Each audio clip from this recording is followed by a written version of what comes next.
Hey, what's up, everybody? Today we're going to talk about procrastination, and do not skip this video and say, I will look at that video later. This topic came up because I was reviewing quarterly reviews of our clients. So every single quarter, we have our clients just do a review of like their wins, their lessons, etc., their plan for this upcoming quarter. So there's a template for that. And multiple times they in the what's not working, I saw procrastination and what am I done with procrastination?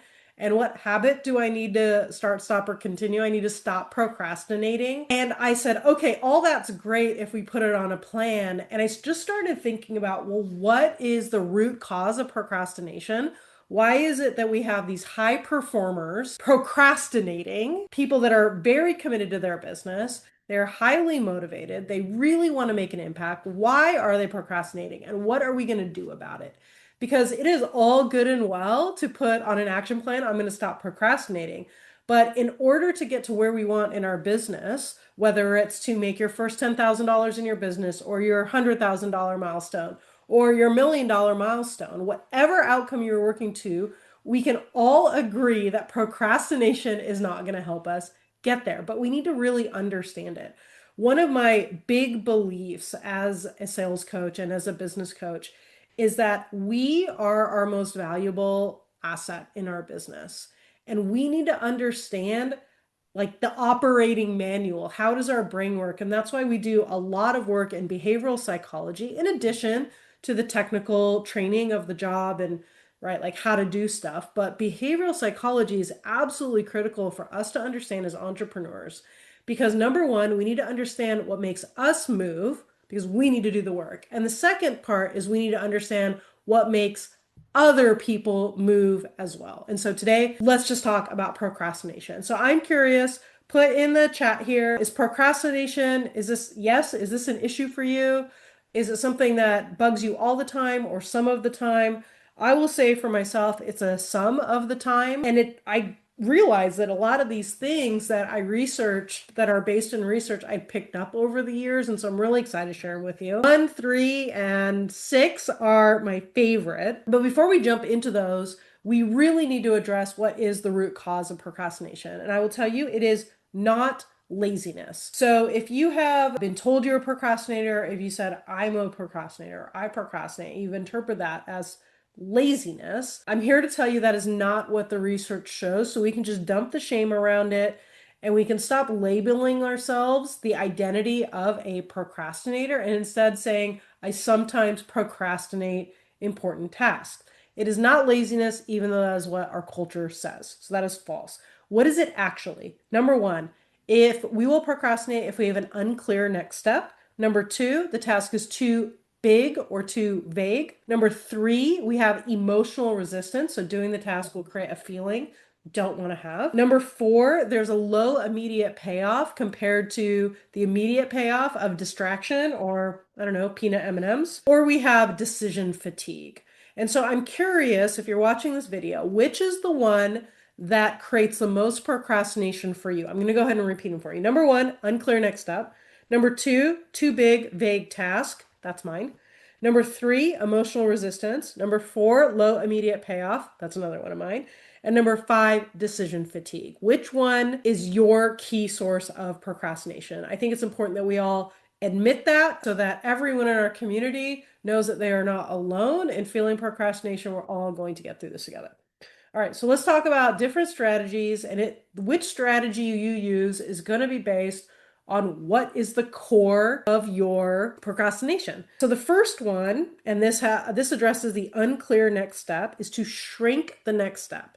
And this is something that's really, really helpful for me. So right now I have a project for the year because it's just the new year. Project for the year is redo our entire learning portal. Well, that is a huge step. So obviously I'm procrastinating on making next moves because that next step is really, really difficult. Even if I break it down into like re-record the Facebook group section, it's huge. And what makes it a lot easier, what makes me less likely to procrastinate is to actually just be like, re-record the Facebook group setup video. I'm like, oh, I got that. I don't even need slides for that. I can just hit record. And now I'm moving into action and I'm not procrastinating. The rule here is if you can't get the step done in 10 to 20 minutes, it is too big. So if even, do a video. Well, a video, the process of a video is think of an idea, then write out the outline, then record it, then mess up and re-record it, whatever, right? So there's a bunch of different steps that are involved. And so you just break that down to say, okay, the only thing I need to do right now is come up with an idea for my video. And that's going to break the procrastination cycle. The second strategy that helps with unclear next steps and also kind of the vague tasks is to pre-decide revenue moves. So you have a business, I have a business. The sales part of it is broken up into three areas: attract new leads, bridge, which is content and nurture, and convert, which is like one-on-ones and workshops. And we need to move people through the process. Well, what if we just pre-decided what we were going to do, or we didn't just redecide every day? So this impacts our decision fatigue, our cognitive load. It's exhausting. And just had a short list of non-negotiables that you did every single day. I'm going to send 5 friend requests. I'm going to start 2 DM conversations. I'm going to write 1 piece of content. 3 things that I'm going to do every day, no matter what. If all you did were those 3 things, you would see momentum in your business. The problem is a lack of consistency around that. And so when we put these pre-decided revenue moves, the first thing in the morning, I'm not even going to think about it. I'm not going to decide, should I do it? Should I not do it? Well, the rest of the day is just bonus because we already crushed it. We already moved forward. We already took steps to create revenue. The third strategy is to time box versus time finish. So a task finish. So task finish will be like, I'm going to work on this for as long as it takes. This creates procrastination because then our mind just expands it to it's going to take a very long time. The brain hates open-ended work. And so instead of saying, I'm going to work on this until it's done, if you're stuck in a procrastination mode, I'm going to work on this for 25 minutes. This is based on, there's 2 techniques here. The Pomodoro technique is well studied. You can do a Google search on it, but it talks about it. Our optimal is like 25 minutes. So we can just focus on something for 25 minutes and take a break, and focus on something for 25 minutes and then take a break, and then focus on something for 25 minutes and take a break. We're going to have peak productivity because our brain likes that. I only need to focus for 20 minutes and then I'll be done. It also addresses this principle called Parkinson's law, where all work is going to expand to however much time you give it. So this morning was a good example. I didn't have anything specific. I had a bunch of tasks. I didn't have something specific till 9:30. And so I journaled and brain dumped like way longer because I didn't have that end time. And then that bled into and, kicked some of the tasks that I was technically procrastinating on. It kicked it to the afternoon. And now I'm in a mad rush before 5 o'clock rolls around, which is so, like, I was researching this concept of time boxing for 25 minutes. I said, oh, that's why. So I typically end work at either 4:30 or 5, depending on my kids' practice schedule. And that's why I'm always late to finish. It is because right before I'm like, okay, I'm just going to work on this thing for 25 minutes and I'll be done. And then I'll like hit flow 15 minutes in and I'm like, oh, just a little bit more so I can actually finish it. And I have found that last 30 minutes of my day is like the most productive of every single day that I work because of this principle. The 4th strategy is an emotional reframe. And I wish I was emotionally intelligent enough to do this one. But this one is, what am I actually feeling? Is it that I don't want to get it wrong? Is that I'm afraid of rejection? Is it I'm afraid that it'll work and what that will create? Is it that it's boring or tedious? Like, what's actually going on with this? And there's research showing that a lot of procrastination is not simply time management, but it's actually emotional regulation. And so we just are like, no, don't want to, right? Like, I don't want to do boring things. And so I don't do it, right? And I chase a shiny object or something that feels exciting and gives me more dopamine. And so we can do that emotional reframe. Awareness of what is really holding us back is one of the big keys that's going to help us to move forward and be the people that we need to be in order to run the businesses that we want to run. Number 5, make starting easy. Set up your favorites on your bookmarks. Have your templates open. Have recurring checklists. Like, what can you do to make it easy? It's very easy for me to go in to Facebook and do my friend request because that is bookmarked. I just click on a button and I just start doing it. It's really easy. So we want to eliminate any of that friction. James Clear talks a lot about not focusing on motivation, but actually engineering your environment to make action easier. And I agree with that wholeheartedly. And making starting easy is a great strategy for that. The sixth strategy is public accountability. Tell someone what you're working on and when it's going to be finished. We don't want to do this one because we know it's going to hold us. This comes from The Science of Influence by Robert Cialdini. And with public accountability, like if I tell my business partner, Karen, I'm going to have this project done by whatever day, I am moving toward it because I don't want to look like a fool. We are motivated by status. Let's be honest about it. Now, some of us will say, I'm not motivated by status, I'm motivated by helping people. But usually, at least what the research says, is that we are motivated by the status of being someone who helps people. So we want to put ourselves in situations where we are held accountable. And so having a coach really, really helps. Having an accountability group or a peer group, that's one of the things that I absolutely love about our What to Say coaching group. I think we have 70 people in there now. We've got a few different calls, and we did our quarterly review call on Monday. And a few people were like, I just have to show up and make sure I have wins to share every single week. I don't want to not have wins. That accountability breaks through the procrastination and is really, really helpful. So public accountability, really, really useful. Number 7, match your energy to the task. So when you have high energy, do creative and sales and content type stuff. But when you have low energy, that's when you want to clean up. You don't want to wake up like I just blew it this morning, to be honest, guys. I just wasted a whole hour. I did end up, I think, after a while, starting to write content, which was good. But I don't need to be doing low energy button push and admin work the first thing in the morning. That's what I can do after 3 calls when I'm tired.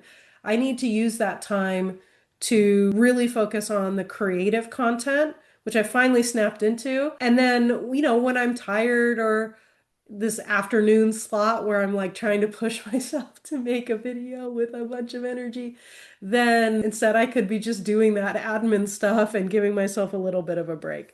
So think about matching your energy to your task. When you have high energy, do the things that take high energy. When you have low energy, do the things that take low energy. And the eighth one, which I absolutely love, is the 5-minute rule. And this is basically saying to yourself, you only have to do this but for 5 minutes. And this is based on a principle called the Zeigarnik effect, which I did not, this was a new one that I learned. I knew about the others. I knew about Pomodoro. I knew about Cialdini.